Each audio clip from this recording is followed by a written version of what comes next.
నమస్తే. తెలంగాణ రాష్ట్రంలో అలాగే దేశవ్యాప్తంగా పార్లమెంట్ ఎలక్షన్కి సంబంధించినటువంటి హడావిడి అయితే మొదలైంది. ఇప్పటికే మొదటి దశకు సంబంధించినటువంటి పోలింగ్ కూడా పూర్తయినటువంటి పరిస్థితి. ఇక తెలంగాణ రాష్ట్రంలో మే 13వ తారీఖున పోలింగ్ అయితే జరగనుంది. ఈ రోజుతో నామినేషన్ల ప్రక్రియ కూడా పూర్తిగా వస్తుంది. ఇక ఎలా ఉండబోతుంది, అసలు తెలంగాణ రాష్ట్రంలోని ప్రజలు ఏమనుకుంటున్నారు, కాంగ్రెస్ పరిపాలనలోకి వచ్చే ఒక ఏమైనా మార్పు వచ్చిందా, అసలు ప్రజలకు అలాగే ఇక్కడ ఉన్నటువంటి విద్యార్థులకు నిరుద్యోగులకు ఎలాంటి వసతులు చేకూరాయి, ఇవన్నీ విషయాలను అడిగి తెలుసుకుందాం. మనతో పాటుగా ప్రొఫెసర్ కాసిం సార్ ఉన్నారు. సార్ నమస్తే. అసలు తెలంగాణ రాష్ట్రంలో కాంగ్రెస్ ప్రభుత్వం వచ్చింది, దాదాపు 120-130 రోజులు కావస్తా ఉంది. మధ్యలోనే ఎంపీ ఎలక్షన్కి సంబంధించిన నోటిఫికేషన్ రావడం, పాలన కొంత కుంటుపోవడం ఇవైతే జరుగుతూ ఉన్నటువంటి పరిస్థితి. ఇక ఎంపీ ఎలక్షన్స్ ప్రారంభమైన తర్వాత బీఆర్ఎస్ పార్టీ నుంచి కొంతమందిని తీసుకుని వాళ్ళకే టికెట్లు ఇస్తున్నటువంటి సందర్భం కనబడతా ఉంది. అసలు ఇది ప్రజాస్వామ్యంలో వేరే పార్టీలో గెలిచినటువంటి వాళ్ళని తీసుకొని టికెట్లు ఇవ్వాల్సినటువంటి సందర్భం ఉందంటారా? నిజానికి భారతదేశంలో పార్లమెంటరీ ప్రజాస్వామ్యము రోజు రోజుకి ప్రశ్నార్థకంగా మారిపోతుంది. అసలుకి ఇక్కడ ప్రజాస్వామ్యం ఉందా, భారతదేశం ప్రజాస్వామ్య దేశం కాదు అని అనేవాళ్ళు కూడా ఈ దేశంలో ఉన్నారు. ముఖ్యంగా వర్గ పోరాటం చేసే నక్సలైట్ భావజాలం కలిగినటువంటి మావోయిస్టులు చాలా స్పష్టంగా ఏమంటారంటే భారతదేశం ఇది బూటకపు ప్రజాస్వామ్యం అంటున్నారు. కనుక మేము నూతన ప్రజాస్వామ్యం కోసం విప్లవం చేస్తున్నాం అనేది మావోయిస్టుల ఆర్గ్యుమెంట్. అది ఒక అభిప్రాయం. రెండో వైపు భారతదేశంలో ప్రజాస్వామ్యం ప్రపంచంలో అతిపెద్ద ప్రజాస్వామ్య దేశం. ప్రజాస్వామ్యములో ఏ దేశంలో ప్రజాస్వామ్యం వికసించినట్లుగా భారతదేశంలో ప్రజాస్వామ్యం వికసిస్తుంది అని చెప్పేది రెండో వాదన. ప్రతి రాజకీయ పార్టీ వాదన చెప్తుంది. ప్రజాస్వామ్యం అంటే చట్టబద్ధంగా ప్రజల చేత ఎన్నుకోబడి నిర్మాణమయ్యే ప్రభుత్వం ప్రజాస్వామ్యం. అంటే ప్రజలు ఓట్లేస్తారు, రాజకీయ నాయకులు ఎన్నుకోబడతారు, తిరిగి ప్రజల కోసం పరిపాలన చేస్తారు. ఆ పరిపాలన చేయడం కోసం ఒక ప్రభుత్వాన్ని ఏర్పాటు చేస్తారు. దీన్ని ప్రజాస్వామ్యం, of the people, by the people, for the people అంటాం ఇంగ్లీష్లో దీన్ని. మరి భారతదేశంలో ముఖ్యంగా ఇప్పుడు తెలంగాణ సినారియోలో చూస్తే ఈ రాజకీయ నాయకులకి ప్రజాస్వామ్యం మీద నమ్మకం ఉందా అని అంటే మనకి చాలా సహజంగా ఈ సందేహము మనకు వస్తుంది, మేధావులకు వస్తుంది. మరి వాళ్ళు ఎందుకు ఇట్లా ప్రవర్తిస్తున్నారని చూసినప్పుడు నిజంగా ఒకసారి ఒక ప్రజాప్రతినిధిగా ఎన్నుకోబడిన వ్యక్తి, స్త్రీ ఆర్ పురుషులు ఎవరైనా సరే ఎన్నుకోబడిన వాళ్ళు ఆ ప్రజలకు నిబద్ధులై ఉండాలి. మన భారతదేశ రాజ్యాంగం ప్రకారమైన, చట్టం ప్రకారమైన నీకు ఓట్లేసి ఎన్నుకున్నటువంటి ప్రజలు నీవు నిబద్ధుడవై ఉండటము, నిబద్ధురాలువై ఉండటం అనేది ప్రజాస్వామ్యం. ఆ లెక్కలో చూసినప్పుడు నిన్ను ప్రతిపక్షంలో ఉండవని లేదా నేను అధికార పక్షంలో ఉండవని 1,00,000 మందో, 1,50,000 మందో, 2,00,000 మందో ఓట్లేసి నిన్ను గెలిపించారు. గెలిపించిన తర్వాత అధికార పక్షం అయితే అధికార పక్షంలో ఉంటావు, ప్రతిపక్షం అయితే నీకు ఇంకా ప్రజల వైపు నిలబడి పోరాటం చేసే అవకాశాన్ని ప్రజలు నీకు కల్పించారు. నిన్నటి వరకు అధికార పక్షంలో ఉన్నవాడు ఇవాళ ప్రతిపక్షంలో ఉండొచ్చు. అదే ప్రజాస్వామ్యమే, పార్లమెంటరీ ప్రజాస్వామ్యం యొక్క గొప్పతనం. ఆ పద్ధతిని విస్మరించిన రాజకీయ నాయకులు ఇవాళ అధికారం ఎక్కడుంటే అక్కడికి జంప్ చేయటం అనేది మామూలుగా ఈ జంపింగ్ సందర్భం వచ్చినప్పుడు కప్పలను ఉదాహరణగా తీసుకుంటారు. కానీ నన్ను కప్పలను అవమానించడం కూడా నాకు మంచిగా అనిపించట్లేదు. అంటే ఈ రాజకీయ నాయకుల్ని కప్పలతో పోలిస్తే కప్పలకు అవమానం అనిపిస్తుంది నాకు. అందుకోసము ఈ రాజకీయ నాయకులు అధికారం ఎక్కడుంటే అక్కడికి జంప్ చేయటం అనే ఈ సంస్కృతిని వీళ్ళ జీవితంలో భాగం చేసుకున్నారు. అంటే పవర్ మాంగర్స్ వీళ్ళు. 2 గన్మెన్లు, ఒక కారు, బుగ్గ కారు, ఇవి లేకపోతే మంది మార్బలం, డబ్బు లేకపోతే బతకలేని ఒక స్థితిలోకి భారతదేశంలో రాజకీయ నాయకులు నెట్టబడ్డారు. తెలంగాణలో కూడా అదే పరిస్థితి ఉన్నది. అయితే తెలంగాణలో ఈ పరిస్థితి చాలా తీవ్రంగా ఎప్పుడు మారిందంటే 1996 తర్వాత ఈ పరిస్థితి తీవ్రమైంది. దీనికి కారణం మనం కొద్దిగా చరిత్రలోకి, ఎందుకంటే ఈ జనరేషన్కు చరిత్ర కూడా తెలియాల్సిన అవసరం ఉంది. మీలాంటి ఛానల్స్ ద్వారా అసలు ఏం జరుగుతుందో ఈ యువతరానికి అర్థమైతే కనీసం తర్వాత ఆలోచించడానికన్నా అవకాశం, కొన్ని ఆలోచనలు మనం ప్రోధి చేయాలి, ప్రేరేపించాలి. 90ల కన్నా ముందు మనం చూస్తే ఒక పార్టీలో గెలిచిన వాడు ఇంకో పార్టీలోకి వెళ్ళిపోవటం అనేది ఉండేది కాదు అంత ఎక్కువగా, చాలా రేరు. 1952లో ఎలక్షన్లు జరిగితే అక్కడ నుంచి ఏర్పడిన ప్రతి ప్రభుత్వంలో కూడా, ప్రతిపక్షంలో కూడా నిర్మాణాత్మకంగా ఉండి ప్రభుత్వాలను ఇరుకునబెట్టి ప్రజల వైపు పోరాటం చేసి అనేక చట్టాలను తీసుకొచ్చిన ప్రతిపక్ష నాయకుల చరిత్ర కూడా మనకుంది. అట్లే అధికార పక్షంలో ఉన్న వాళ్ళు ఎవరిని పడితే వాళ్ళని తీసుకోవటం అనేది, తమ పార్టీలోకి తీసుకోవటం అనేది, నిన్నటి వరకు ఒక సిద్ధాంతం మాట్లాడి ఇవాళ వచ్చి ఇంకో సిద్ధాంతం మాట్లాడడానికి వాడికి నోరెట్లు వస్తుంది అనే ప్రశ్న ఉండేది. ఎప్పుడైతే ప్రపంచీకరణ మొదలైందో అమ్మకాలు కొనుగోలు మొదలైంది. ఎవరిని? ఎమ్మెల్యేలను, ఎంపీలని. ఈ అమ్మకాలు కొనుగోలు అనేది ప్రపంచీకరణ నేర్పింది, గ్లోబలైజేషన్. వస్తువుని అమ్మొచ్చు, వస్తువుని కొనొచ్చు. గ్లోబల్ మార్కెట్ ఇది. ఇది ప్రపంచ మార్కెట్లో ఏ వస్తువుని ఎవడైనా అమ్మొచ్చు, ఏ వస్తువుని ఎవడైనా కొనుక్కోవచ్చు. రాజకీయ నాయకుడు కూడా ఒక వస్తువుగా మారిపోయాడు. అందుకోసమే ఈ రాజకీయ నాయకులు వస్తువులుగా మారిపోయి 96లో ఎన్టీ రామారావును కూల్చేసి చంద్రబాబు నాయుడు ముఖ్యమంత్రి అయ్యాడు. వైస్రాయ్ ఓటలు దీనికి వేదికగా మారింది. ఓపెన్గా కొద్దిమంది పెట్టుబడిదారులు ప్రపంచ బ్యాంకు ఆదేశాలనుసారం చంద్రబాబు నాయుడు లాంటి ముఖ్యమంత్రి వస్తే ఇక్కడ ఆంధ్రప్రదేశ్ రాష్ట్రాన్ని ప్రపంచ బ్యాంకుకు ప్రయోగశాలగా మార్చొచ్చు, ప్రపంచ బ్యాంకు నిర్దేశిత ఆర్థిక నమూనాను అభివృద్ధి చేయొచ్చు, అట్లాంటి ఒక ముఖ్యమంత్రి మనకు అవసరం ఉంది, ఎమ్మెల్యేలను కొనేసి ఈయన ముఖ్యమంత్రిని చేయండి అనే ఒక భావనని అక్కడ క్రియేట్ చేశారు. వైస్రాయ్ ఓటర్లో ఎమ్మెల్యేలందరూ చంద్రబాబు ఎన్నికలకు వెళ్ళి చంద్రబాబు ప్రచారం చేసి ఎమ్మెల్యేని గెలుచుకోలేదు కదా, అట్లా అమ్మకం మొదలైంది. సరే, చంద్రబాబు నాయుడు 2 సార్లు ముఖ్యమంత్రిగా ఉన్నాడు. తర్వాత రాజశేఖర రెడ్డి వచ్చాడు. రాజశేఖర రెడ్డి వచ్చిన తర్వాత డబ్బు ప్రవాహం ఇంకా విపరీతంగా పెరిగిపోయి టీడీపీలో ఉన్న ఎమ్మెల్యేలను, సిపిఐలో ఉన్న ఎమ్మెల్యేలను, సిపిఎంలో ఉన్న ఎమ్మెల్యేలు, రకరకాల పార్టీలో ఉన్న ఎమ్మెల్యేలను తన పార్టీలోకి తీసుకోవడం మొదలుపెట్టాడు. ఇంకా డబ్బు పెరిగింది ఎమ్మెల్యేలకి. పెరిగి ఫార్చునర్ కార్లు, అదే కాలంలో ఇన్నోవా, మెల్లగా ఫార్చునర్ కార్లు ప్రవేశిస్తున్న కాలం అది. ఒక ఎమ్మెల్యేకి ఫార్చునర్ కారులో ఒక బ్యాగ్ నిండా డబ్బులు పెట్టి దాంట్లో డిక్కీలో వేసి ఆ ఫార్చునర్ కారు ఇంటి దగ్గరికి వెళితే ఆ కారు ఎక్కి ఆ పార్టీలోకి వెళ్ళిన ఎమ్మెల్యేలు కూడా మనకున్నారు. మీడియా అట్లాంటి వాటిని కూడా బయటకు తీసుకొచ్చింది. సో అట్లా చంద్రబాబు కాలం నుంచి రాజశేఖర రెడ్డి కాలానికి వచ్చేసరికి అది చాలా వేగంగా పెరిగింది అమ్మకాలు కొనుగోలు. అది రాజకీయ పార్టీలకి సిద్ధాంతాలు లేవు, రాజకీయ నాయకులకి సిద్ధాంతాలు లేవు అనేది బహిరంగంగా అర్థమైంది. తర్వాత రాజశేఖర రెడ్డి 2009లో మళ్ళీ గెలిచిన తర్వాత తెలంగాణ ఉద్యమాన్ని దెబ్బతీయడం కోసం తెలంగాణ టీఆర్ఎస్ పార్టీలో ఉన్నటువంటి ఎమ్మెల్యేలు మొత్తం కొనుగోలు చేశాడు. ఆ అసెంబ్లీలో చాలా సందర్భాల్లో అవమానకరంగా ఈటల రాజేంద్ర గారు ప్రతిపక్ష నాయకుడిగా ఉన్న రోజుల్లో, శాసనసభ పక్ష నాయకుడిగా ఉన్న రోజుల్లో అవమానకరంగా మాట్లాడారు రాజశేఖర రెడ్డి. అట్లా మనకి అది అయిపోయిన తర్వాత సరే తెలంగాణ ఉద్యమం పీక్ స్టేజ్కి వెళ్ళిన తర్వాత నెక్స్ట్ రాష్ట్రం ఏర్పడింది. రాష్ట్రం ఏర్పడిన తర్వాత కేసీఆర్ గారు ముఖ్యమంత్రి అయ్యారు.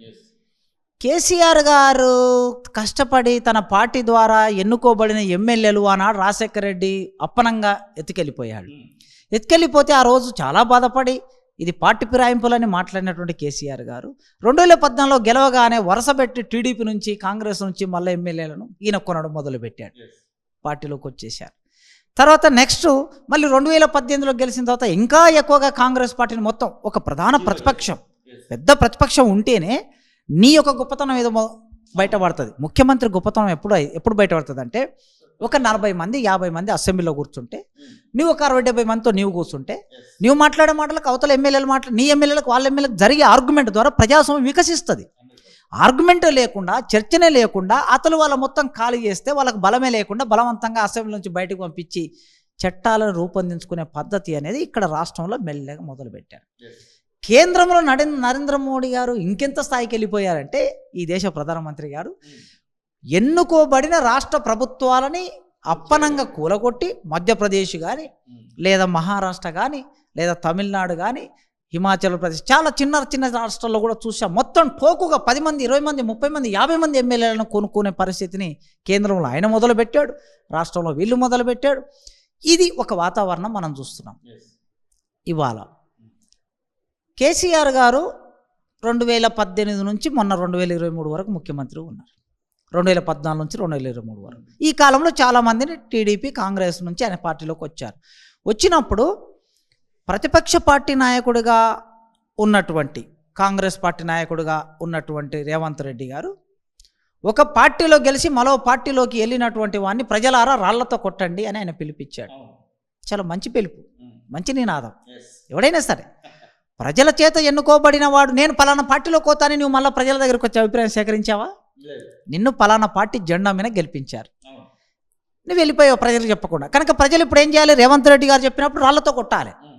ప్రజాప్రతినిధి ఎవడైనా సరే ప్రజలకు చెప్పకుండా పార్టీ ఫిరాయించినటువంటి వాడిని బైకాట్ చేయాలి, సోషల్ బైకాట్ చేయాలి. అట్లా పిలిపించిన రేవంత్ రెడ్డి గారు అధికారంలోకి వచ్చారు. 2023 డిసెంబర్లో అధికారంలోకి వచ్చారు. మళ్ళీ ఇప్పుడు ఏం జరుగుతుంది రాష్ట్రంలో అంటే, మనం ఇట్లా చూస్తే ఏ రాజకీయ నాయకుడికి తమ పార్టీ సిద్ధాంతాల పట్ల నమ్మకం లేదు, ఆ పార్టీ సిద్ధాంతాల పట్ల కమిట్మెంటు లేదు, లేదా ప్రజల మీద ప్రేమ లేదు, ప్రజల మీద గౌరవం లేదు. కేవలం నీ కుర్చీ కాపాడుకోవాలి, నీ ప్రభుత్వం కాపాడుకోవాలి, ప్రభుత్వం నడవాలి, డబ్బులు సంపాదించుకోవాలి. మరి రాజకీయ నాయకులు కూడా ఇట్లా ఎందుకు జంపు చేస్తున్నారు? డబ్బులు సంపాదించుకోవడం కోసం మాత్రమే ఎమ్మెల్యేలు ఎంపీలు జంపు చేస్తున్నారు. ఇవాళ ఏ పార్టీలో ఎవడుంటాడో తెల్లారేసరికి ఇంకోటి ఏ పార్టీలోకి పోతాడో తెలియని ఒక పరిస్థితిని కల్పిస్తే అసలుకి ప్రజాస్వామ్య పార్లమెంటరీ ప్రజాస్వామ్యానికి ఏమన్నా అర్థం ఉందా? పార్లమెంటు ఒక బూటకం, ప్రజాస్వామ్యం ఒక బూటకం, ఎన్నికలు ఒక బూటకం అని నక్సలైట్లు మాట్లాడిన మాటనే నిజమనే ఒకనొక స్థితిని ఈ సమాజంలోకి వీళ్ళు తీసుకుంటారు. అట్ ద సేమ్ టైం ఇప్పుడు ఎవరైతే పాత పార్టీలో ఉన్నటువంటి వాళ్ళు ఉన్నారో వాళ్ళపైనే ఈ కార్యకర్తలందరూ కూడా నెగిటివ్గా ప్రచారం చేస్తే వాళ్ళే వచ్చి ఇప్పుడు ఇదే పార్టీలో మళ్ళీ ఆ పై సీట్లలో కూర్చుంటున్నటువంటి పరిస్థితిని చూస్తూ ఉంటే కార్యకర్తల యొక్క మనోభావాలు ఎట్లా ఉండొచ్చు అనుకుంటున్నారు మీరు? చాలామందిని చూస్తూ ఉంటారు, ఇటు పీడిఎస్ నుంచి వచ్చిన వాళ్ళు, ఇట్లా ఎస్ఎఫ్ఐ, ఇట్లా చాలామందిని చూస్తూ ఉంటారు. అందరూ ఒక దగ్గరికి వచ్చి మళ్ళీ కూర్చున్న తర్వాత పరిస్థితి ఎలా ఉంటుంది అనుకుంటున్నారు? అంటే ఇప్పుడు కార్యకర్తలు నిన్నటి వరకు అవతల వైపు పార్టీలో ఉన్నాడు, యువతల ఒక పార్టీలో ఉన్నాడు. ఒక గ్రామం ఉంటే గ్రామం యూనిట్ తీసుకుంటే రెండు పార్టీల మధ్యన వైరం ఉంటుంది అనేక సందర్భాల్లో. అది పార్టీ విధానాల పట్ల వైరం ఉండొచ్చు, లేదా వాళ్ళకి ఆ గ్రామంలో జరిగే భావజాలాల పట్ల వైరం ఉండొచ్చు, రకరకాల అంశాలు వైరం ఉంటుంది. ఆ వైరము అటువాడు ఇటువాడు ఒకే దగ్గరికి వచ్చి కూర్చున్న తర్వాత అసలుకు వీళ్ళు ఏ పద్ధతిలో పనిచేస్తున్నారని నిజమైనటువంటి ప్రశ్న అనేది. అంటే ఇక్కడ వీళ్ళకి సిద్ధాంతం ఉంటే వైరం ఉంటుంది, సిద్ధాంతం లేదు. లేదు ప్రజల పట్ల కమిట్మెంట్ ఉంటే వైరం ఉంటుంది, ప్రజల పట్ల కమిట్మెంట్ లేదు. ఈ రెండు పోయినప్పుడు మరి ఏమున్నట్లు వీళ్ళకి అంటే డబ్బులు సంపాదించుకోవడం, డబ్బులు పంచుకోవటము, అధికార పీఠం ఉండటము అనే ఈ మూడు అంశాలు, డబ్బు చుట్టూ అధికారం చుట్టూ మాత్రమే ప్రేమ ఉంది తప్ప ఇతర విషయాలను వీళ్ళు సమాజము, విలువలు, దేశము అనే భావన వీళ్ళకి ఎవరికి లేదనేది మనకు అర్థమవుతుంది. కులగణనకు సంబంధించి నిన్న రాహుల్ గాంధీ ఒక కీలకమైనటువంటి స్టేట్మెంట్ అయితే చేసినటువంటి పరిస్థితి మీరు కూడా చూసి ఉండొచ్చు అనుకుంటున్నాము. నిజంగానే దానికి ఇంప్లిమెంటేషన్కి అవకాశం ఉందా? వచ్చేటువంటి ఎలక్షన్స్లలో కాంగ్రెస్ పార్టీ ఇండియా కూటమి అధికారంలోకి రావడానికి ఏమైనా స్కోప్ కనబడతా ఉందా? అయితే ఇందులో రెండు ప్రశ్నలు. మొదటి కులగణన. కులగణన అనేది బీసీ జన కులగణన.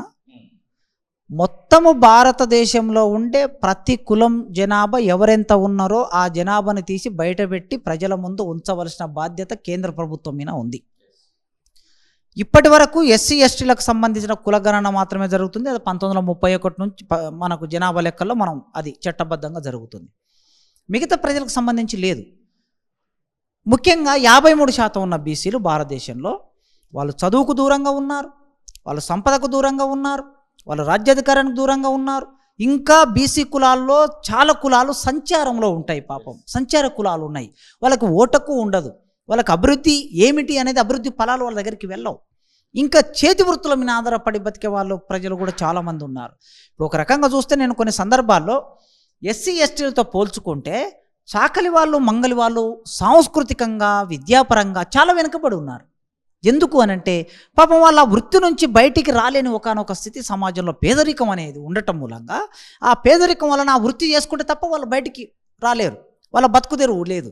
అందుకే బీసీలు అనగానే మనకు ఒక 3-4 కులాలకు సంబంధించిన వాళ్ళే విద్యలో ఉంటారు, ఉద్యోగాలు ఉంటారు, రాజకీయాలు ఉంటారు తప్ప మెజార్టీ కులాలు ఇంకా దూరంగా ఉన్నాయి.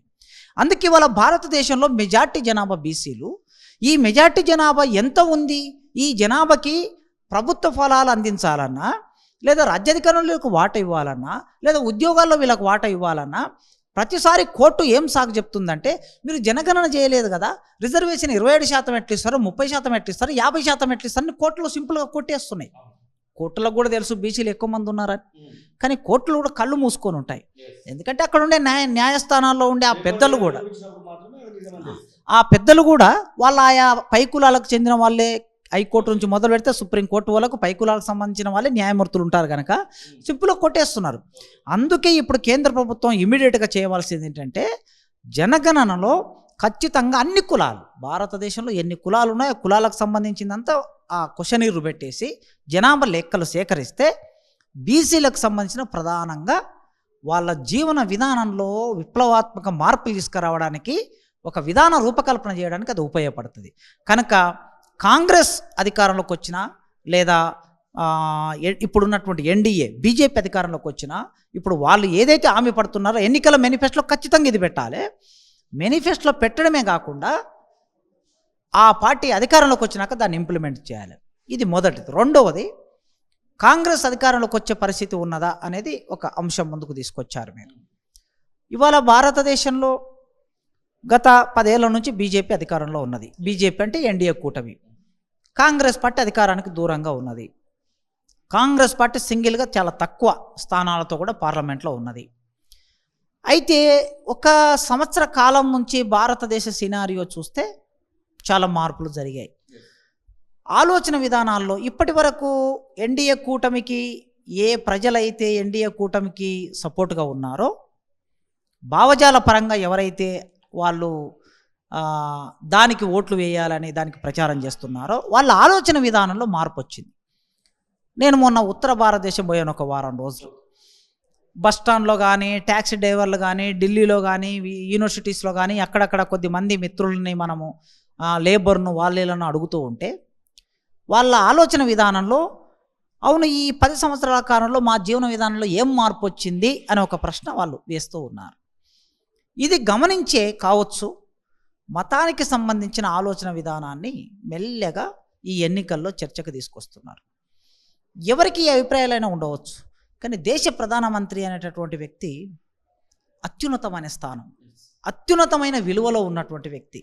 తాను మాట్లాడే ప్రతి మాట చాలా పరిపక్వంగా ఉండాలి, మెచ్యూర్డ్గా ఉండాలి. భారతదేశ ప్రధానమంత్రి, ఇంత పెద్ద దేశం, వాళ్ళే చెప్తున్నారు కదా ప్రపంచంలో అతిపెద్ద ప్రజాస్వామ్యం అంటారు, అతిపెద్ద ప్రజాస్వామ్యానికి నాయకుడు అయినటువంటి వాళ్ళు.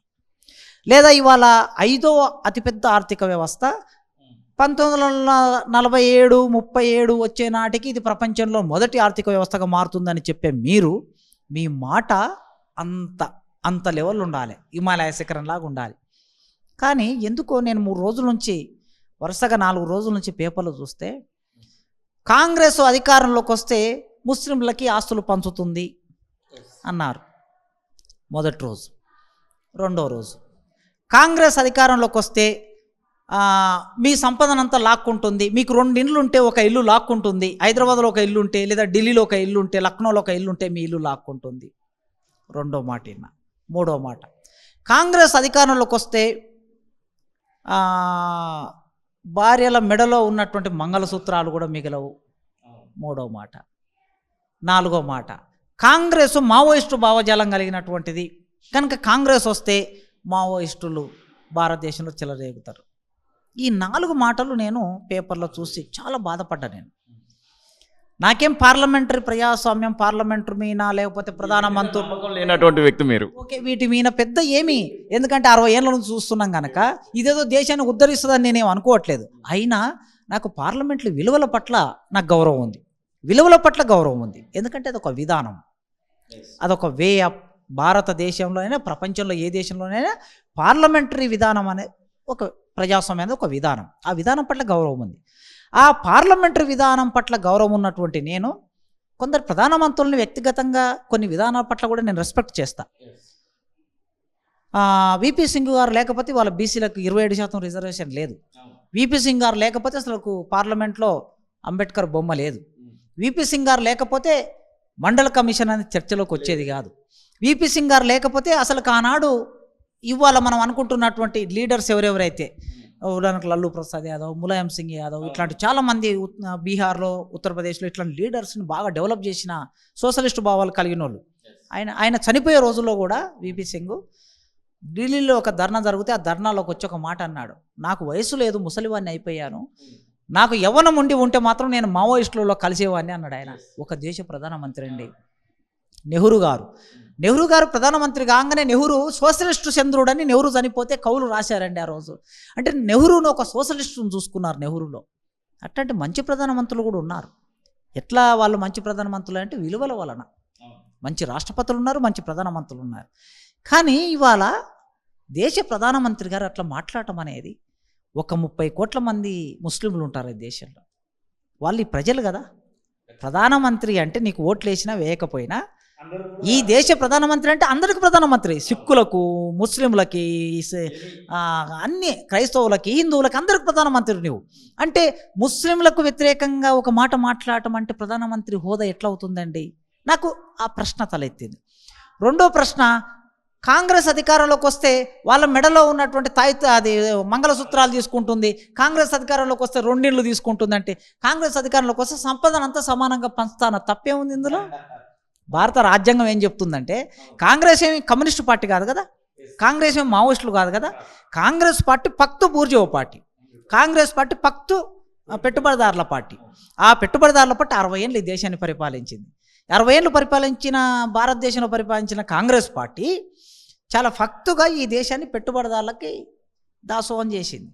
అట్లాంటి పార్టీ ఇవాళ ఏదో అంటుంది, భారత రాజ్యాంగం భారతదేశ ప్రజలమైన మేము భారతదేశాన్ని సర్వసత్తాక సార్వభౌమ గణతంత్ర సామ్యవాద లౌకిక రాజ్యంగా గుర్తిస్తాము అని ఆర్థిక సమానత్వం, రాజకీయ సమానత్వం, సామాజిక సమానత్వం ఈ భారత రాజ్యాంగం హామీ పడుతుంది అని రాజ్యాంగంలో ఉందండి.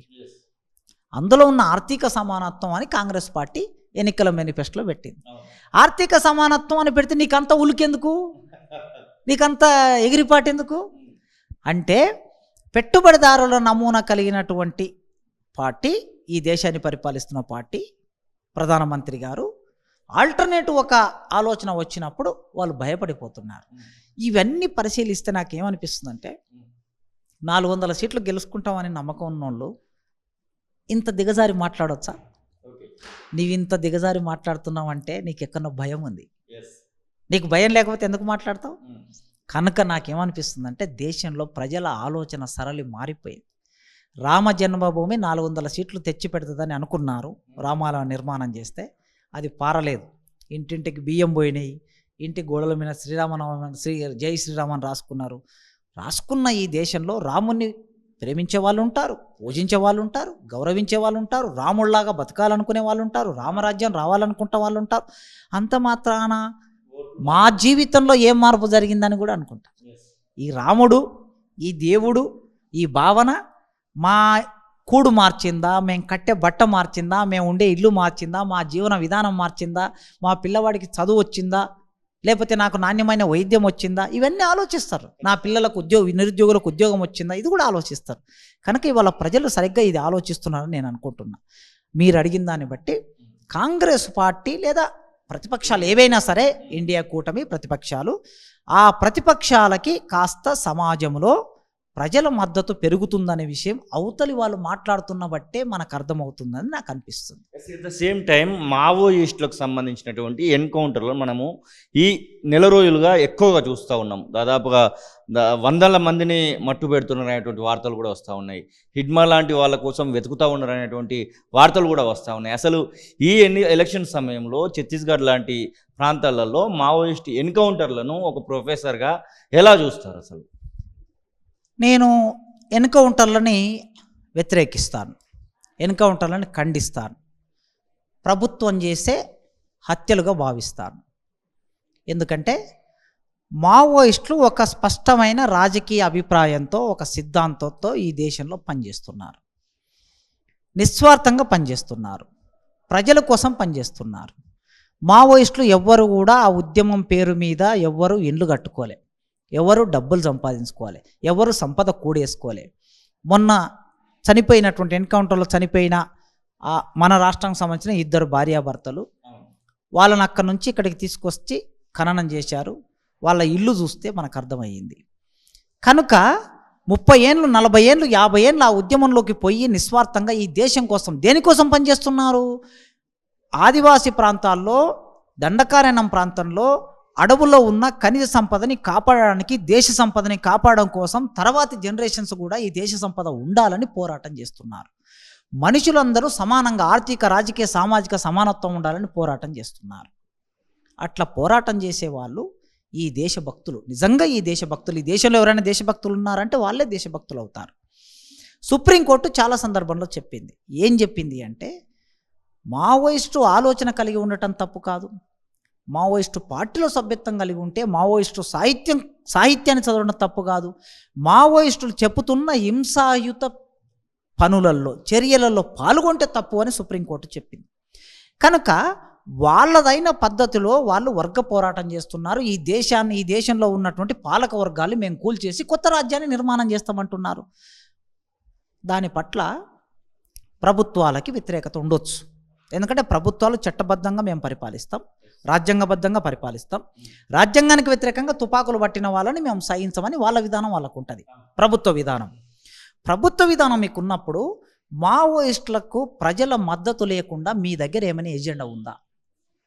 నీ దగ్గర ఎజెండా ఉంటే ఆదివాసులైనా, మేధావులైనా, అర్బన్ నక్సల్, కాంగ్రెస్ పార్టీనే నువ్వు మావోయిస్టులు అనబడుతుంది.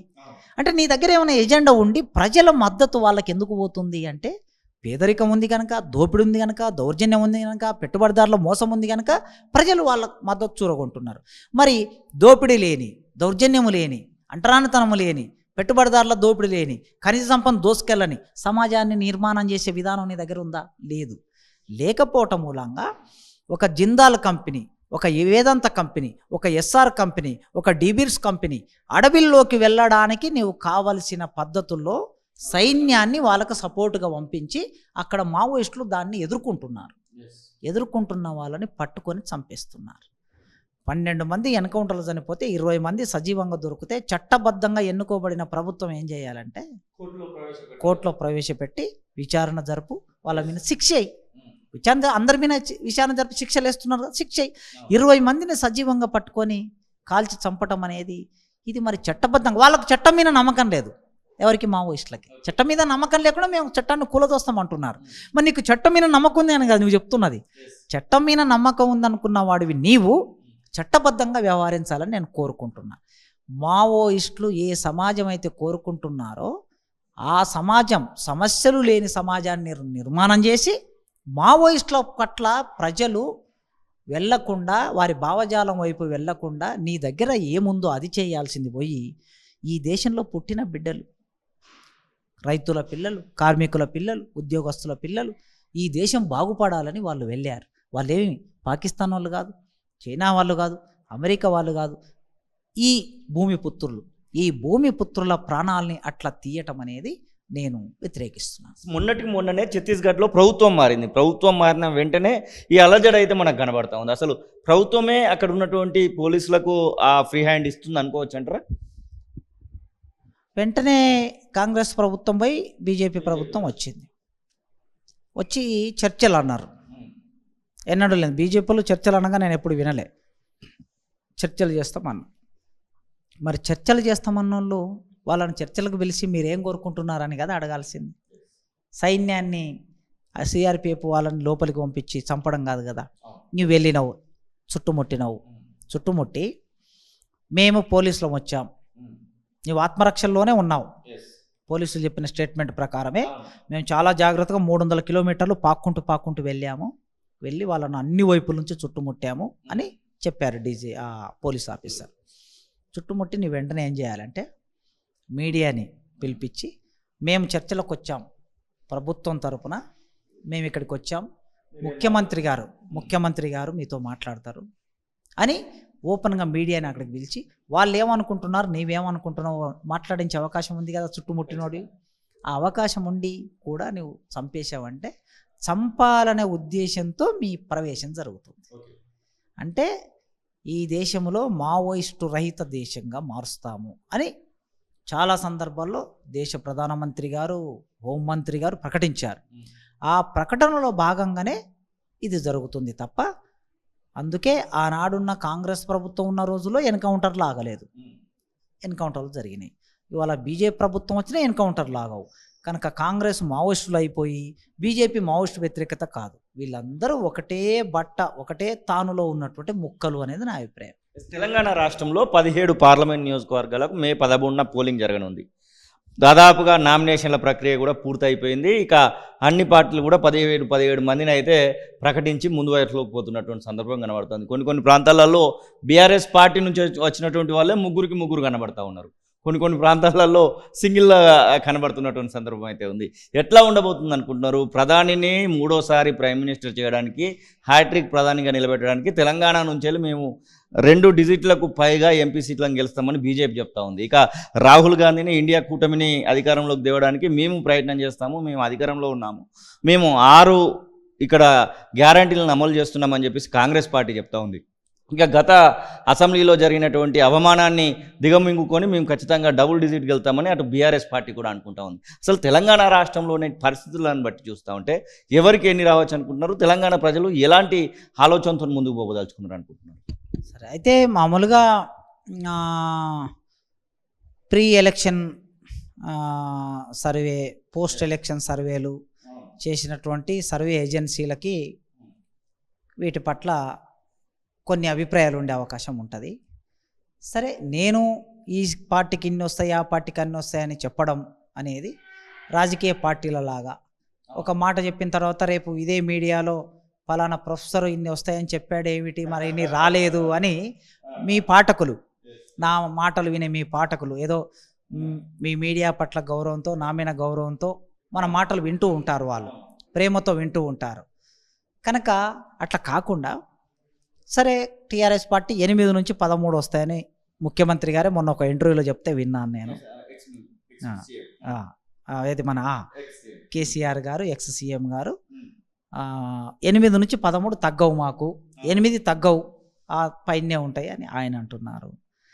సరే, రేవంత్ రెడ్డి గారు మాకు ఖచ్చితంగా 14 పైనే అని ఆయన అంటున్నారు, ఈ రాష్ట్ర ముఖ్యమంత్రి. మీరు అన్నట్లు బీజేపీ వాళ్ళు డబల్ డిజిట్, ఇప్పుడున్నటువంటి వాళ్ళు 4 సిట్టింగులు ఉంటే మేము ఇంకా ఎక్కువ గెలుస్తామనేది. సరే, ఎవరి పార్టీ వాళ్ళకి నమ్మకం ఉండడం తప్పు కాదు, నమ్మకాలు ఉంటాయి వాళ్ళకి. కార్యకర్తల్లో విశ్వాసం కల్పించడానికి ప్రజల్లో ఒక క్రియేట్, ఎట్లయితే ఇప్పుడు మోడీ గారు 400 సీట్లు వస్తాయని ఒక హైప్ క్రియేట్ చేయటం, అది ఒక రకమైన మానసిక యుద్ధం అన్నమాట. అది వీళ్ళు అది చేసుకుంటున్నారు. ఈ సందర్భంలో నేను ఓటర్లకు ఒక విజ్ఞప్తి చేస్తున్నా. ఎందుకంటే భారతదేశం, తెలంగాణ 2 ప్రయోజనాలను చూడాలి. తెలంగాణ రాష్ట్రంలో ఉండే ప్రభుత్వాలు మనకేం చేస్తాయి, భారతదేశంలో ఇప్పుడు ఉన్న ప్రభుత్వం, రేపు రాబో ప్రభుత్వం ఈ భారతదేశానికి ఏం చేస్తుంది అనేది దృష్టిలో పెట్టుకొని మతం పేరు మీదో, కులం పేరు మీదో, భావోద్వేగాల పేరు మీదో ఓట్లు వేయొద్దని నేను తెలంగాణ సమాజానికి విజ్ఞప్తి చేస్తున్నా. తెలంగాణ సమాజం చాలా చైతన్యవంతమైన సమాజం. ఈ సమాజం ఒక బీహారో, ఒక ఉత్తరప్రదేశో, లేకపోతే లాంటి రాష్ట్రం కాదు, ఇది ఒక రాజస్థాన్ లాంటి రాష్ట్రం కాదు. ఈ సమాజంలో సామాన్యుడు కూడా, చదువు రాని సామాన్యుడు కూడా, రోజు పేపర్ చూడని సామాన్యుడు కూడా ఇంకిత జ్ఞానంతో ఆలోచించే చైతన్యం ఉన్నటువంటి ప్రాంతం. అట్లాంటి ప్రాంతం తన చైతన్యాన్ని ప్రదర్శించాలి. తెలంగాణ రైతాంగ సాయుధ పోరాటం జరిగిన రోజుల్లో ఆనాడు కేంద్ర ప్రభుత్వం మొత్తం కాంగ్రెస్, స్వాతంత్రాన్ని తెచ్చినటువంటి కాంగ్రెస్, ఆ కాంగ్రెస్ పార్టీని కూడా కాదని ఇక్కడ కమ్యూనిస్టులకి పట్టం కట్టింది తెలంగాణ సమాజం. ప్రధానమంత్రిగా గెలిచినటువంటి, ఎన్నికైనటువంటి నెహ్రూకు రానంత మెజార్టీ రావి నారాయణ రెడ్డికి తెలంగాణ సమాజం పార్లమెంట్లో అత్యధిక మెజార్టీ ఎవరిదంటే రావి నారాయణ రెడ్డి, తెలంగాణ నుంచి పోయిన వ్యక్తి. కనుక అట్లాంటి చైతన్యవంతమైన సమాజం మీ జీవితాల్లో, అంటే ముఖ్యంగా 3 రంగాలు, వ్యవసాయ రంగంలో ఏమైనా మార్పు జరిగిందా? కాంగ్రెస్ పార్టీ ఏం మార్పు తీసుకొచ్చింది? గతంలో ఉన్న టీఆర్ఎస్ పార్టీ ఏం మార్పు తీసుకొచ్చింది? పారిశ్రామిక రంగంలో గతంలో ఉన్న టీఆర్ఎస్ పార్టీ ఏం మార్పు తీసుకొచ్చింది? కొత్త పరిశ్రమలు ఏం పెట్టింది? మూతబడిన పరిశ్రమలను ఏం తెరిపించింది? లేదా ఈ కాలంలో డిసెంబర్ నుంచి ఇప్పుడు ఏప్రిల్ వరకు ఉన్నటువంటి ఈ 5-6 నెలల కాలంలో కాంగ్రెస్ పార్టీ కొత్త విధానాలను ఏం తీసుకొచ్చింది? తెలంగాణ సమాజం దృష్ట్యా, మొత్తం భారతదేశం దృష్ట్యా ఆలోచించినప్పుడు భారతదేశాన్ని పరిపాలిస్తున్నటువంటి పార్టీ ఈ భారతదేశ సమాజం మౌలికంగా మారడానికి, ఒక ముందుకు వెళ్ళడానికి, లేదా పేద ప్రజల జీవితాల్లో మార్పు తీసుకురావడానికి ఏం విధానాలను తీసుకొచ్చి అమలు చేసింది అని ఆలోచించవలసిన అవసరం ఉన్నది. ఒకవైపు వికసిత భారత్ అంటున్నారు, అంటే భారతదేశం బాగా వికసించింది. నేను 97లో వాజ్పేయి గారు ప్రధానమంత్రిగా ఉన్నప్పుడు భారత్ వెలుగుతుంది అన్నారు. ఆ భారత్ వెలుగుతుంది అన్నప్పుడు మన కళాకారుడు మిట్టపల్లి సురేంద్రకు మంచి పాట రాశాడు అబ్బాయి. ఏదో వెలుగుతుందట వినవేత అమ్మ వెలుగుతుందా అనే పాట రాశాడు, మంచి పాట 97లో. ఇప్పుడు వికసిత భారత్ అంటున్నారు. నేను ఒక ప్రశ్న వేస్తున్నా మీ మీడియా ద్వారా. భారత ప్రభుత్వం 80 కోట్ల మంది ప్రజలకి నిత్యావసర ఆహార ధాన్యాలను సప్లై చేస్తుంది. ప్రభుత్వం ఇప్పుడు 80 కోట్ల మందికి నిత్యావసర ఆహారం అంటే రోజు తినేది. ఈ దేశంలో వైట్ రేషన్ కార్డు ఉన్న వాళ్ళకి నిత్యావసరాలు సప్లై చేస్తుంది.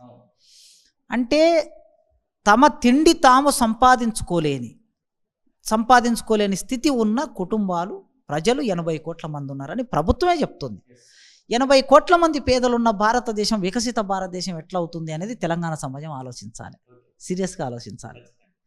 అట్లే రైతులు రుణమాఫీ ఎక్కడికి వచ్చింది, రైతు బంధు ఎక్కడికి వచ్చింది, విశ్వవిద్యాలయం మీరు ఇవాళ ఆర్ట్స్ కాలేజీలో మీరు ఎప్పుడు మనం ఇక్కడ కూర్చొని మాట్లాడినా, నేను యూనివర్సిటీ టీచర్ కనుక నేను యూనివర్సిటీ గురించి మాట్లాడకుండా ఉండలేను. ఎందుకంటే ఇది నాకు చదువునిచ్చింది, నాకు ఉద్యోగాన్ని ఇచ్చింది, నాకు తెలివినిచ్చింది, నాకు సమాజంలో గౌరవాన్ని, పేరు ప్రతిష్టలను ఇచ్చింది. అట్లాంటి తల్లి లాంటి యూనివర్సిటీ గురించి నేను మాట్లాడాలి.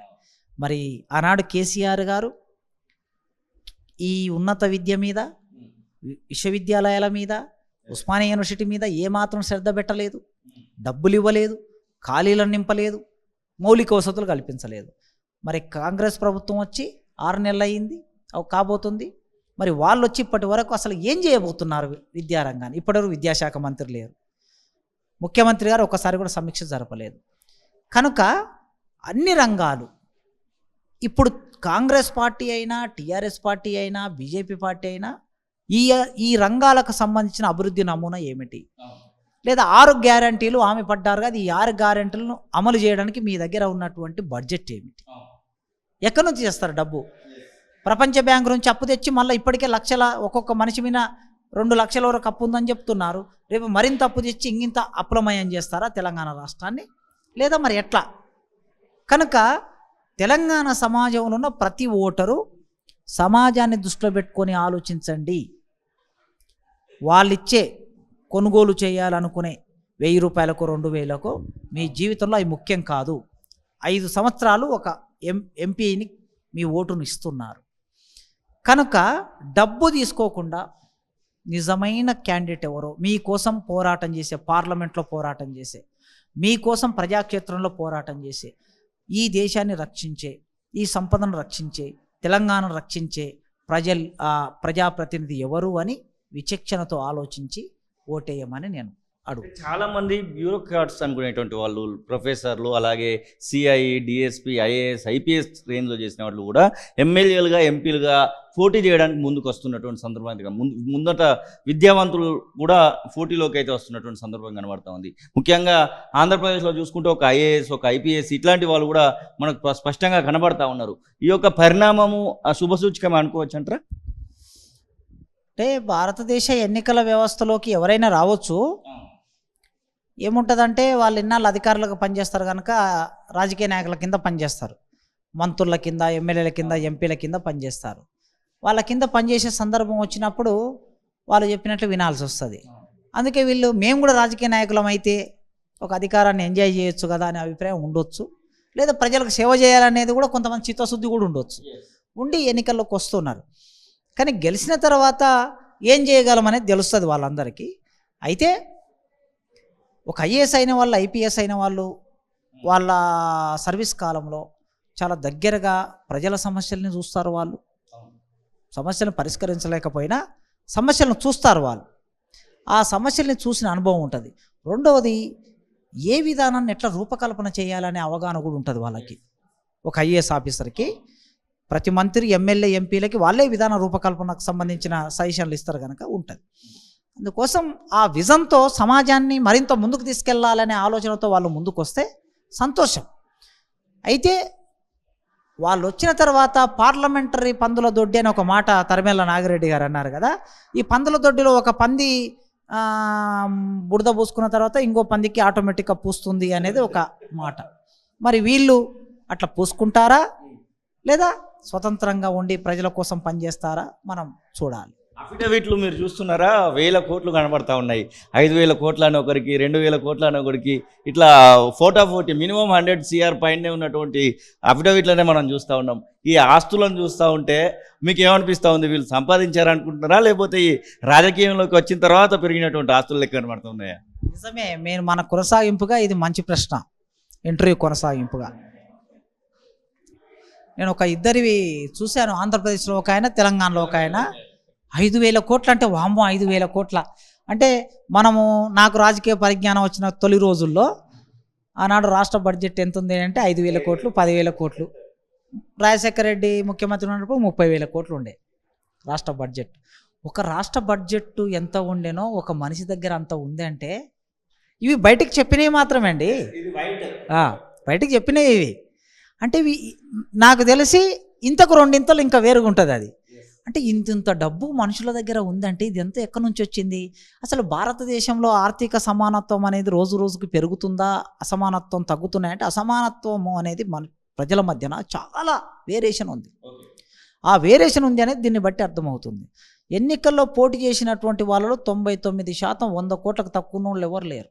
మినిమం 100 కోట్లు, మ్యాక్సిమం 5,000 10,000 కోట్లు నడుస్తూ చూస్తున్నాం మనం. ఇంత డబ్బు సంపాదించి ఎందుకు నీకు డబ్బు? మొదటి ప్రశ్న నేను వేస్తాను మామూలుగా. అసలు ఒక రాజకీయ నాయకునికి డబ్బు ఎందుకు? నువ్వు ప్రజల దగ్గరికి వెళ్తావు, నామినేషన్ వేయడానికి ఆ నామినేషన్ ఫీజు ఎంత ఉందో నాకు తెలియదు, మామూలుగా ఎంతో 10,000 అంతే కదా, 25,000 రూపాయలు నామినేషన్ ఫీజు. ఓకే, నువ్వు ఆ ప్రింటింగ్ అవి ఇవి చేసుకోవడానికి ఇంకొక 1,00,000 రూపాయలు, 2 లక్షలు, సరే ఒక 10 లక్షలు పెడదాం, 10 లక్షలు పెట్టుకుందాం. ఒక 10 లక్షలు నీవు ఎన్నికల్లో పోటీ చేస్తే ఆ 10 లక్షలు నీ మిత్రులు వాళ్ళు ఎవరో ఒకరు ఇస్తారు. ఎన్నికల్లోకి వెళ్ళిన తర్వాత ప్రజలు ఒక 4 లక్షల ఓటర్లు ఉన్న చోట, ఓ నియోజకవర్గం 5 లక్షల ఓటర్లు ఓ ఎంపీ నియోజకవర్గం ఉంటే ఈ 5 లక్షల ఓటర్లు అందరూ నీ విధానాలు చూసి, నీ పార్టీ విధానాలు చూసి నీకు ఓట్లు వేస్తారు కదా. వాళ్ళ దగ్గరికి వెళ్ళి ఓటు కొనుక్కోవాల్సిన అవసరం లేదు కదా. ఏ ప్రచారం చేయకుండా, ప్రజల వద్దకు వెళ్ళకుండా నేను ఈ రాజకీయ పార్టీలకి ఒక ఛాలెంజ్ లాగా చెప్తున్నది ఏంటంటే, అయ్యో మీరందరూ మంచోళ్ళే, మీ పార్టీలు మంచివే, మీ విధానాలు మంచివే. నేనేమంటున్నా అంటే విపరీతంగా ఖర్చులు పెడతారు మీరు. ఒక పార్టీ ఎన్నికల సందర్భంలో ఒక మీటింగ్ పెట్టాలంటే తక్కువ 2 కోట్లు ఖర్చు అవుతాయి. ఒక నియోజకవర్గంలో మీటింగ్ పెట్టాలంటే ఇన్ని నియోజకవర్గాల్లో ఇన్ని మీటింగ్లు పెడుతున్నా అంటే కనీసం 100 కోట్లు ఖర్చు పెడుతున్నారు. ఈ ఖర్చు ఇది ఈ సంపద అంటే ఈ సమాజ సంపద, మీ దగ్గర ఉన్న ఎవరి దగ్గర ఉన్న సమాజ సంపద. దానితో పాటు విపరీతంగా రకరకాల రూపాల్లో డబ్బును కూడా ఖర్చు చేస్తున్నారు నీళ్ళలాగా. ఇది సమాజ సంపద. ఇవన్నీ ఎందుకు? ఎర్రని ఎండపూట 46 డిగ్రీల ఉన్న ఈ చోట మీరేం చేయండి, టీవీలలో కూర్చోండి. ఇప్పుడు సోషల్ మీడియా వచ్చింది, మీలాంటి ఛానల్స్ వచ్చాయి, మీరు ఛానల్లో వచ్చి కూర్చోండి. ఆ అభ్యర్థి ఈ అభ్యర్థి వస్తాడు, నీ విధానం నువ్వు చెప్పు, ఆయన విధానం ఆయన చెప్తాడు. ఏసీ రూమ్లలో కూర్చొని మీ విధానాలు చెప్పు, ప్రజల వద్దకు వెళ్తాయి, ప్రజలు నిర్ణయించుకుంటారుగా ఎవరికి ఓటు వేయాలని. నమ్మకం ఉందా? ఇంకా రాజకీయ నాయకులు చెప్పితే నమ్మే పరిస్థితుల్లో ప్రజలు కనబడతా ఉన్నారా, లేకపోతే ఎలక్షన్స్ ముందు రోజు వచ్చేటువంటి ఆ 5వ 10వ తీసుకొని ఎవరికోవని కేసేద్దాం అనేటువంటి ఆలోచనలో ఉన్నారా? అంటే ప్రజలను ఏం చేస్తారంటే అనివార్యంగా నెట్టేస్తున్నారు వీళ్ళు. ప్రజలు కూడా ఇప్పుడు వీడేమి సొక్కమా, వీడు 5,000 కోట్లు, వీడు 2,000 కోట్లు, వీడు 100 కోట్లు, వీడు 500 కోట్లు సంపాదించుకోండి, వీడు మా డబ్బే సంపాదించుకున్నాడు, వీడు మేము కట్టే పనులు మా ఈ సమాజ సంపద ఈ డబ్బునే ఈ రూపంలో సంపాదించుకొని కూడబెట్టుకున్నాడు. ఈ కూడబెట్టుకున్న డబ్బును మరింత పెంచుకోవడానికి, కూడబెట్టుకున్న డబ్బును కాపాడుకోవడానికి రాజకీయాల్లోకి వస్తున్నారు. డబ్బు లేనోళ్ళు ఇప్పుడు రాజకీయాల్లోకి రావటం అనేది అసాధ్యమయ్యే విషయం కాదు. నేను అందుకే ఎప్పుడు ఆలోచిస్తుంటాం, మా దళిత మిత్రులు చాలామంది రాజ్యాధికారం అంటూ ఉంటే నేను అంటూ ఉంటా, మీరు రాజ్యాధికారం 30 ఏళ్ళ నుంచి అంటున్నారు, మీరు ఇంకొన్నాళ్ళ తర్వాత అసలు ఎన్నికల్లో పోటీ చేసే ఒక పరిస్థితి ఉండదు కనుక ఎన్నికల్లో నియోజకవర్గాలు, రిజర్వ్ నియోజకవర్గాల్లో కూడా వాళ్ళే డబ్బులు పెట్టి వాళ్ళే క్యాండిడేట్ని చూసి ఒక డమ్మి నిలబెట్టి వాళ్ళే ఎంపిక చేసుకొని నీ సంతకం కూడా వాళ్ళే పెట్టుకునే రోజులు వస్తాయి. కనుక ఇంతకుముందు 20 ఏళ్ల కిందటనో మామూలుగా ఉన్నటువంటి నాయకులు, ఆ న్యూ డెమోక్రసీ నాయకుడు ఉండే ఎమ్మెల్యే బస్సులలో పోయి గుమ్మడి నర్సయ్య, ఆ గుమ్మడి నర్సయ్య లాంటి వాళ్ళు, లేకపోతే మా దగ్గర మహేంద్రనాథ్ గారు అని ఉండే మహేంద్రనాథ్ గారు లాంటి వాళ్ళు, అట్లా కొన్ని కమ్యూనిస్ట్ పార్టీల్లో పనిచేసినటువంటి సూర్యారావు అని ఉండే బీఎస్పీ పార్టీ విశాఖపట్నం వైపు, ఇట్లాంటి నిజాయితీ కలిగిన నాయకులు ఒకప్పుడు వాళ్ళ చేతిలో చిల్లి గవ్వ లేకుండా కూడా ఎన్నికల్లో పోటీ చేసి గెలిచిండ్రు. ఇప్పుడు ఇవాళ తుంగతుర్తి నుంచి మొన్న సామేలన్న గెలిచిండు. పాపం సామేలన్న చాలా పేదవాడు, సరే నిలబడ్డాడు, పార్టీ తరఫున గెలిచిండు. అట్లా ఏ డబ్బులు లేని మనిషికి ఓట్లు వేసే ఒకానొక స్థితి ఒకప్పుడు ఉండే. కానీ ఇప్పుడు రోజు రోజుకి ఆ పరిస్థితి లేకుండా ఈ పెట్టుబడిదారులు, దోపిడీదారులు, భూస్వాములు కలిసి ఎన్నికల్ని చాలా కాస్ట్లీ చేసేస్తున్నారు.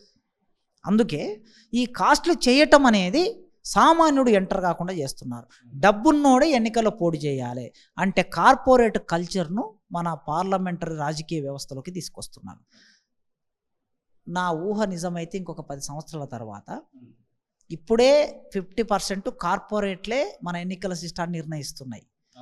ఎవరైనా సునీల్ కనుగోలు ఒక ఆయన అంటాడు, తర్వాత ఇంకొక ఆయన ఎవరో పీకే అని ఇంకొక ఆయన, వీళ్ళందరూ ఏంటి, నువ్వు ఎలాంటి డ్రెస్ వేసుకోవాలి, రాహుల్ గాంధీ ఎలాంటి డ్రెస్ వేసుకోవాలి, ఎలాంటి టీషర్ట్ వేసుకోవాలి, లారీ ఎప్పుడు ఎక్కాలి, లారీ డ్రైవర్తో ఏం మాట్లాడాలి, టీ ఎప్పుడు తాగాలి, టీ ఎవరితో తాగాలి, జొన్న రొట్టె ఎక్కడ చేయాలి, చపాతి ఎక్కడ చేయాలి, ఇది మొత్తము మనిషిని, ఒక రాజకీయ నాయకుడిని వీళ్ళు తయారు చేస్తే వీడు వెళ్ళి అక్కడ ప్రదర్శిస్తున్నాడు. అసలుకి ఇదేమిటండి, ప్రజల వద్దకు వెళ్ళే ఒక నాయకుడు ప్రజలు ఎంత సహజంగా ఉంటారో అంత సహజంగా వెళ్ళవలసింది పోయి ఒక కార్పొరేట్ వాడు వచ్చి ఒక కంపెనీ పెట్టుకున్నాడు, కంపెనీ పెట్టుకొని ఇదో వాడు ఇచ్చే సూచనల ప్రకారం నువ్వు వెళ్తున్నావంటే రేపు ఓ జిందాల్ కంపెనీ, ఎస్ఆర్ కంపెనీ, లేదా ఆదాని కంపెనీ, అంబానీ కంపెనీ వాడు ఏం చేస్తాడంటే ఒక వ్యక్తిని తీసుకొచ్చి నిన్ను ప్రధానమంత్రిని చేస్తా, నీకు 300 సీట్లు నేను గెలిపించి నీకు ఇస్తా, నువ్వు ప్రధానమంత్రి సీటు మీద కూర్చున్న తర్వాత నేను చెప్పిన పని చేయాలి అనే రోజులు 50% వచ్చింది. ఇప్పుడు ఆ మిగతా 50% కూడా ఇంకొక 10 ఏళ్లలో వస్తుంది. కనుక దళితులకి, బీసీలకి, పేదలకి పార్లమెంటరీ ప్రజాస్వామ్యం మీద నమ్మకం పెట్టుకోవాల్సిన అవసరం లేని ఒక స్థితి రాబోతుంది. Thank you sir.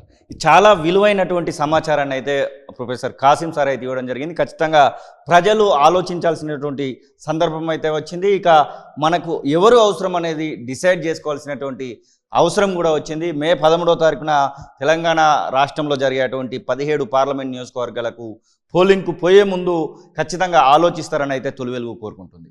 Camera person సతీష్తో ఉస్మానియా యూనివర్సిటీ, హైదరాబాద్.